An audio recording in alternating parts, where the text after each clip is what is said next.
देखें, जब सियासत में कुछ ज़बरदस्ती नहीं होती, सियासत खेड नहीं, मेरा मतलब है कमज़ोर लोकां दा। अगर आपका कोई वीक पॉइंट था, तो आपको उस पे ब्लैकमेल किया गया है। वरना बाकी लोग भी तो इलेक्शन लड़ ही रहे हैं ना पीटीआई के, 250 से ये ज़्यादा आप असद पंजाब की के। बात बता रहे हैं। तो ठीक है ना, अब आप कहें जी जहांगीर तरीन के मुकाबले पे वो जो इफ़त ने दस्तबरदारी का ऐलान किया, उन्हें पहले लेके करते। इसी तरह कुछ तो इमरान खान को चाहिए नीट एंड क्लीन लोगों को टिकट दे, वो क्यों ऐसे लोगों को टिकट देता है जो बिक जाते हैं, जो बराए फरोख्त है। मतलब सबसे ज्यादा बराए फरोख्त लोग तहरीक इंसाफ की हैं। आप देखें 2013 में भी के बाद 18 के इलेक्शन से पहले इनके केपी में 20 एमपी जो है बिक गए सेनेट के वक्त। फिर अदम एतमाद के बाद वक्त इनके लोग बिक गए। फिर उसके बाद इनकी आधी से ज्यादा पार्टी भाग गई। ये कैसी पार्टी है जिसमें हर वक्त, क्योंकि पैसों का कल्चर इतना ज्यादा इमरान खान ने डाल दिया पार्टी में, खुद भी वो कोई काम पैसों के बगैर नहीं करते, तो उनकी पार्टी भी हर वक्त पैसे कमा। अब आप देखें ना, वो जहांगीर तरीन वाले ने भी पैसे ले लिए हैं। वो भी पहले कह रही थी मुझे अगवा कर लिया, बाद में पता लग गया पैसे लिए हैं। ऐसा भी पैसे का रौला लग गया। ये सारे बराए फरोख्त हैं। इमरान खान ने बराए फरोख्त की एक टीम इकट्ठी की है, वो खुद भी लोगों से पैसे लेता है, फिर नतीजतन जब आपने पैसे देकर टिकट लिया हो, तो आप आगे से फिर पैसे पूरे भी तो करना चाहती है। ठीक है।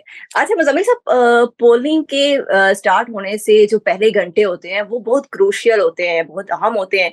मगर उससे पहले जो है अगर किसी तहरीक-ए-इंसाफ के हवाले से अगर बात की जाए, तो या फिर किसी लीडर के हवाले से बात की जाए, उनकी कोई ऑडियो लीक या तस्वीर जारी हो जाती है जैसे इमरान खान की जारी हुई है, तो वो किसने की है? और इसका इम्पैक्ट क्या होगा? देखिए, मैं समझता हूँ इमरान खान की तस्वीर जारी करने का फायदा तो इमरान खान को होगा। लोग इमरान खान की फोटो देखना चाहते हैं। अगर आपका, और वो तस्वीर सबसे पहले शहजाद अकबर ने शेयर की है। अब शहजाद अकबर को तो आईएसआई ने नहीं दी ना, आप मेरी बात समझें। सबसे पहले वो तस्वीर जो है सोशल मीडिया पे शहजाद अकबर ने शेयर की है। तो अगर हम ये कहें कि इमरान खान की फोटो एस्टेब्लिशमेंट ने लीक की है, तो एस्टेब्लिशमेंट ने शहजाद अकबर को देनी थी फोटो के, वो लीक कर दें। ये माजी की कोई एस्टेब्लिशमेंट या अंदर कोई कैमरा ले गया होगा, इसकी तहकीकात होनी चाहिए। लेकिन मैं समझता हूँ कि इस मौके पे इमरान खान की फोटो आने का तो इमरान खान को फायदा है, एस्टेब्लिशमेंट को तो फायदा नहीं है। जो इमरान खान को इलेक्शन हराना चाहते हैं उनको भी फायदा नहीं है। ये तो इमरान खान की सहूलतकारी के लिए इमरान खान की फोटो रिलीज की गई है ना। हाँ, जो खबर मानिका और इमरान खान की ऑडियो है, वो हम कह सकते हैं इमरान खान को डैमेज कर रही है, कि दोनों आपस में जो गुफ्तगू कर रहे हैं वो काफी जो है गिरी हुई गुफ्तगू है। सलमान अकरम राजा की जो ऑडियो लीक हुई है वो की है। लेकिन मैं तस्वीर के बारे में मेरी राय है या कि वो तो इमरान खान शहजाद अकबर साहब ने रिलीज की है, जो सब कुछ बाकी जारी हो रहा था उसको काउंटर करने के लिए। पर मुज़म्मिल साहब, बाज़ मुबस्सिरीन का कहना है कि एस्टेब्लिशमेंट डबल गेम कर रही है, वोटर्स को कन्फ्यूज़ करने की कोशिश की जा रही है। मसलन क्या कंफ्यूज कर रही है वो वोटर्स को, आप मुझे समझा दें। कि कल एक तरफ उनकी इलेक्शन, तस्वीर दूसरी तरफ उनकी ऑडियोज़ आ रही है। नहीं, ये तो मेरा मतलब है, इससे वोटर क्या कंफ्यूज हो रहा है। भाई जिसने इमरान खान को वोट डालना है उसको अब इन ऑडियो से कोई फर्क नहीं पड़ता। उसे तो इज्जत में निकाह से भी फर्क नहीं पड़ा। आप उसे इमरान खान को उसके उनके सामने नंगा खड़ा कर दें, वो कहेंगे नहीं इसने कपड़े पहने हुए। वो जो कल्ट फॉलोइंग है ना, ये उन लोगों के लिए जो इखलाकियात को कोई अहमियत देते हैं, जिनके लिए कानून की कोई अहमियत है।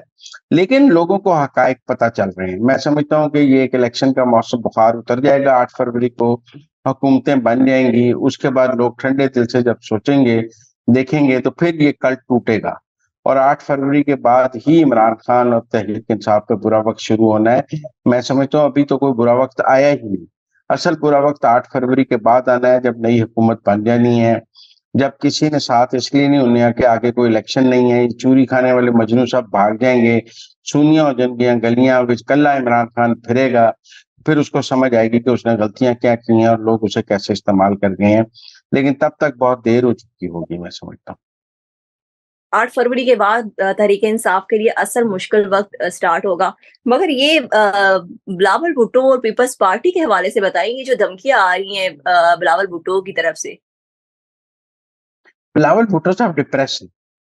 उन्हें नजर आ गया है कि पीएमएलएन सादा अक्सरियत ले रही है। सबसे बड़ा फड्डा तो 127 का है। बिलावल भुट्टो 127 नहीं जीत रहे हैं। उनको नजर आ गया है कि इतना पैसा खर्चने के बाद भी वो उस हल्के में कामयाब नहीं हो पा रहे, और जो पंजाब में सुरंग लगाने की बात हो रही थी वो नाकाम हो गई।